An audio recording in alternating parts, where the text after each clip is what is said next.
অস্ট্রেলিয়াতে 10 সেকেন্ডের যে আসলে কতটুকু মূল্য সেটা বোঝা যায় ট্রেন স্টেশনে আসলে, কারণ কয়েক সেকেন্ডের জন্য ট্রেন মিস হয়ে যায়, এরপর যে আরও 1 ঘন্টা বসে থাকতে হয়, এর মতো কষ্ট মনে হয় অন্য কিছুতে হয় না। সো যাই হোক, আজকে যাচ্ছি আমরা সিডনির অপেরা হাউস এবং হারবার ব্রিজ দেখতে।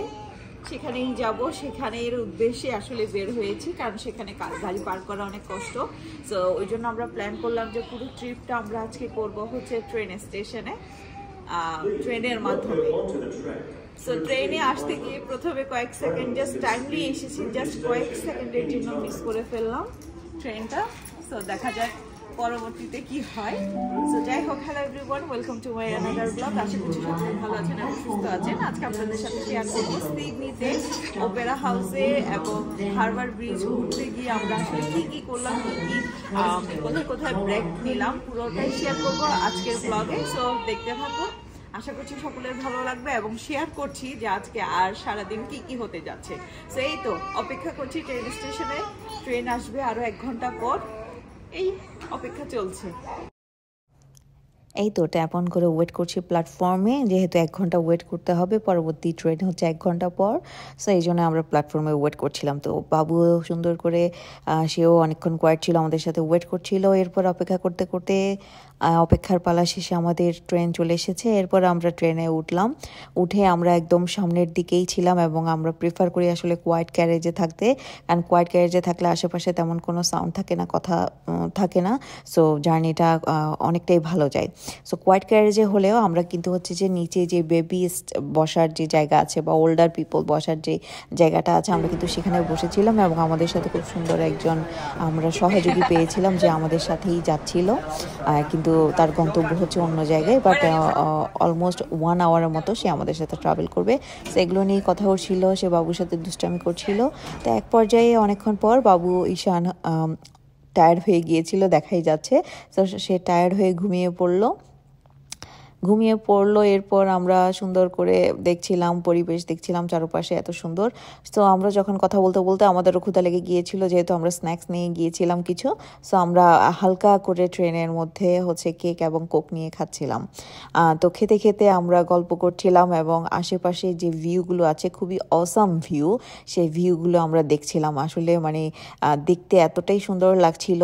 এবং এরপর ভিউ দেখতে দেখতে ঈশান ঘুম থেকে উঠে গেছে। এরপর সে তার পাপার সাথে হচ্ছে হ্যান্ডেল বারে ধরা ট্রাই করছিল এবং এটা হোল্ড করে সেও একটু আপ যাওয়া যায় কিনা সেটা ট্রাই করছিল। সো যাই হোক, অবশেষে আমরা পৌঁছে গেলাম সেন্ট্রালে গিয়ে তো এক মাথা ঘোরানোর মতো অবস্থা, কারণ সেন্ট্রাল স্টেশনটা এত বড় আর এটার এতগুলো প্ল্যাটফর্ম।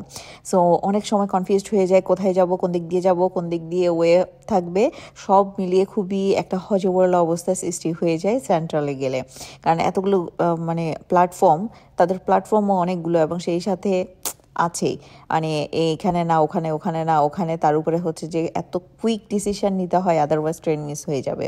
সো এরকম একটা অবস্থা। যাই হোক, দৌড়াদৌড়ি শেষ করে আমরা অবশেষে আমাদের যে প্ল্যাটফর্ম থেকে আমরা যাব সেটা আমরা খুঁজে পেয়েছি। সো ওটা পেয়েই আমরা সামনের দিকে এগোচ্ছিলাম। তো আমরা যেহেতু এখানে আগে থেকেই দেখে গিয়েছিলাম যে আসলে কোন ট্রেনটা কোন প্ল্যাটফর্মে থাকবে, যার কারণে আমাদের জন্য খুঁজতে ইজি হয়েছিল। সো আমরা অবশেষে হ্যাপিলি খুঁজে পেলাম, সেই জন্যই হচ্ছে হ্যাপিলি সে প্ল্যাটফর্মের দিকে যাচ্ছিল। সো এই আর কি, প্ল্যাটফর্ম খুঁজতে খুঁজতে ট্রেন জার্নি করতে করতে অল্প কিছুক্ষণের জার্নি ছিল। এরপর আমরা পৌঁছে গেলাম অপেরা হাউস। দেখতেই পাচ্ছেন এত সুন্দর লাগছিল যখন সেখানে পৌঁছে গিয়েছিলাম। সো নামার পরে জুলি এত বেশি খুশি হয়ে গিয়েছিল অপেরা হাউস দেখে, সেই জন্য সে একটু করে রোমান্টিক পোজ দিয়ে দেখাচ্ছিল। সো যাই হোক, যেহেতু চলেই এসেছি, এবার আমরা ফেরিতে করে হচ্ছে কোকাটো আইল্যান্ড যাব। আজকে আমাদের সারাদিন প্ল্যান হচ্ছে আমরা একটু পিকনিক করব, ছোটোখাটো একটা পিকনিক করব। সেই জন্য আমরা অপেরা হাউস তো দেখবই, সেই সাথে আমরা প্ল্যান করেছিলাম যে আজকে আমরা ফেরিতে করে যে কয়েকটা আইল্যান্ড আছে সেগুলোতে ঘুরবো। সো প্রথমেই আমরা যাচ্ছি কোকাটো আইল্যান্ডে। সো যাওয়ার পথে আমাদের ফেরিটা আসতেই কিছুক্ষণ সময় নিয়েছিল। এরপর আমরা ফেরিতে করে বাইরের দিকে আমি প্রেফার করি থাকতে, কারণ সেই সাথে হয় যে খুব ভালো ভিউটা খুব ভালো দেখা যায় এবং সেই সাথে এত সুন্দর একটা বাতাস, মানে স্নিগ্ধ বাতাস যখন গায়ে লাগে খুবই অসাম লাগে। সেই জন্য ফেরিতে চড়তে আমার খুবই ভালো লাগে, স্পেশালি মেনলি যাওয়ার পথে কিংবা কোনো আইল্যান্ডে যাওয়ার পথে। সো যাই হোক, ফেরিতে করে আমরা অপেরা হাউস এবং হারবার ব্রিজ দেখতে দেখতে আমরা কয়েকটা আইল্যান্ড ঘুরছিলাম, কিন্তু আমরা যেহেতু কোকাটো আইল্যান্ডে যাবো, সো আমরা ওয়েট করছিলাম যে কখন আমরা কোকাটো আইল্যান্ডে পৌঁছাবো। সো সেখানে গিয়েই কিন্তু আজকে মূলত আমরা আমাদের পিকনিকটা করবো ছোটোখাটো, কারণ সেখানে ক্যাম্পেইন করার জন্য একটা বেস্ট জায়গা, খুবই সুন্দর, অনেকগুলো টেন্ট আছে, টেন্টের সাথে সেখানে বারবিকিউ করার প্লেস আছে। সো গেলেই দেখা যাবে, আমি যাওয়ার পরেই আসলে ডিটেলসটা বলি, দেখিয়ে দেখিয়ে, আশা করি সকলের ভালো লাগবে। সো যাই হোক, বিচ খুব আমি হচ্ছে যে একটু গানের ফাঁকে একটু নাচ করছিলাম, যেহেতু জার্নিটাকে বোরিং করতে চাইনি, সেই জন্য হচ্ছে একটু মিউজিক দিয়ে আমরা ছবি তুলছিলাম, গান করছিলাম, এই তো একটু হালকা পাতলা দুষ্টুমি করছিলাম, যাতে করে আমরা আমাদের এই সময়গুলোকে আরও বেশি এনজয় করতে পারি। সো যাই হোক, এই ছবি তোলা, নাচ করা, গান করা সব কিছুর মধ্য দিয়ে আমরা অবশেষে আমাদের কোকাটো আইল্যান্ড পৌঁছে গেলাম। সেখানে যাওয়ার পর আমরা আসলে প্রথমেই যেটি করেছিলাম, যেহেতু লাঞ্চ টাইম ছিল, খুবই ক্ষুধা লেগেছিল, সো আমরা একটু করে ঘোরাঘুরি করলাম। ঘোরাঘুরি করে সেখানে আমরা দেখলাম যে আসলে বারবিকিউর যে সেটটা আছে সেটা আপাতত একটু বন্ধ ছিল, যেহেতু লাঞ্চ টাইমে ব্রেক টাইম ছিল, সো আমরা একটু ওয়েট করছিলাম। সো ওয়েট করার পর দেখছিলাম যে অনেকেই সেখানে ছিল, তো আমাদের কেন যেন মনে হলো যে সামনের দিকে একটু এগিয়ে যাই, সামনে হয়তো আরও কিছু থাকতে পারে। সো আমরা যখন সামনে গেলাম তখন দেখলাম হিউজ পরিমাণে সেখানে ট্যান্ট আছে, এগুলো আসলে বুকিং করতে হয় আগে থেকে যদি থাকার ইচ্ছা থাকে। সো আমাদের সেদিন কোনো থাকার প্ল্যান ছিল না, যার কারণে আমরা ট্যান্টগুলো আগে থেকে বুকিং করিনি। সো ট্যান্টগুলোর সাথে যারা ক্যাম্পেইন করতে যায়, এটা একটা বেস্ট প্লেস, এবং খুবই সুন্দর ভিউ, আশেপাশে এত মনোমুগ্ধকর অবস্থা, মানে না গেলে আসলে বলার মতো না। যারা ক্যাম্পেইন করতে পছন্দ করেন, I think this is the best place for campaign. So যাই হোক, এখানে আমি একটা ডেমো দেখিয়ে দিচ্ছি। এখানে আসলে টেন্টগুলো যখন রেন্ট করা হবে, রেন্ট করার পর আসলে কি কি থাকবে। সো টেন্টের পাশে একটা গেমের স্পট আছে, এবং আশেপাশে তো পার্কের মতো বসার জায়গা আছে, সামনে থেকে লেক দেখা যায়, এবং সেই সাথে যে ভিতরে যে টেন্টটা আছে, তারা কিন্তু টেন্টটা কিছুটা রেডি করে দেয়, আসলে যে জিনিসগুলো একদম না হলেই নয় সেই জিনিসগুলো কিন্তু তারা দিয়ে দেয়। সাপোজ এখানে 2টা বেড দেয়া ছিল, পিলো সহ টাওয়েল দেওয়া ছিল, সেই সাথে হচ্ছে ক্লিন কার্পেট ছিল, এবং সেই সাথে কিছু স্যানিটারি জিনিস ছিল যেগুলো আসলে খুবই দরকার হয় ওই মোমেন্টে, এবং সেই সাথে একটা চেয়ারও ছিল। সো যাই হোক, এটা ডিপেন্ড করে কোন টেন্টটা বুকিং করছেন, কত নাম্বার বুকিং করছেন, এটা টাইমিংয়ের উপর ডিপেন্ড করে প্রাইসটা কেমন হবে। সো যারা ক্যাম্পেইন করতে সেখানে যায় তাদের জন্য কিন্তু আলাদা সেখানে কিচেনের ব্যবস্থা আছে, এবং বারবিকিউ করার ব্যবস্থা আছে, এবং সেই সাথে বেসিন থেকে শুরু করে টিস্যু হোল্ডার এভরিথিং আছে, এবং পাশে কিন্তু খুব সুন্দর করে তারা বিনগুলো সেট আপ করে রেখেছে, যাতে করে খুব দূরে যেতে না হয় এবং খুব একটা বেশি অসুবিধা না হয়। সো ক্যাম্পিং কিংবা হচ্ছে পিকনিকের জন্য আমার খুবই ভালো লাগে এই প্লেসগুলো, কারণ এতটাই গোছানো, এতটাই ক্লিন, আসলে আমরা আমাদের নিজের বাসাকে যেভাবে ক্লিন করে রাখি সেরকম।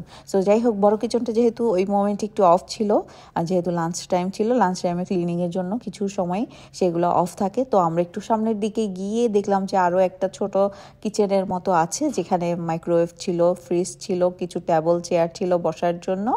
তো ওখানে গিয়ে আমরা আমাদের খাবারগুলো গরম করে নিলাম। খাবার গরম করার পর এইদিকে আমি দেখলাম যে এখানে সুন্দর একটা ফ্রিজ আছে।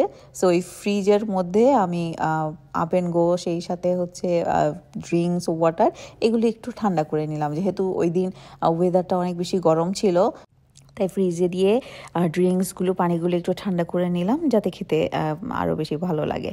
সো যাই হোক, সেগুলো গরম করে নিয়ে আমরা আমাদের ওই আগের বারবিকিউ যেই স্পেসটা ছিল বিগ, ওখানে অনেকগুলো চেয়ার টেবল ছিল। সো আমরা ওখানে খাবারগুলো ডিসপ্লে করলাম, খাবারগুলো নিয়ে গেলাম।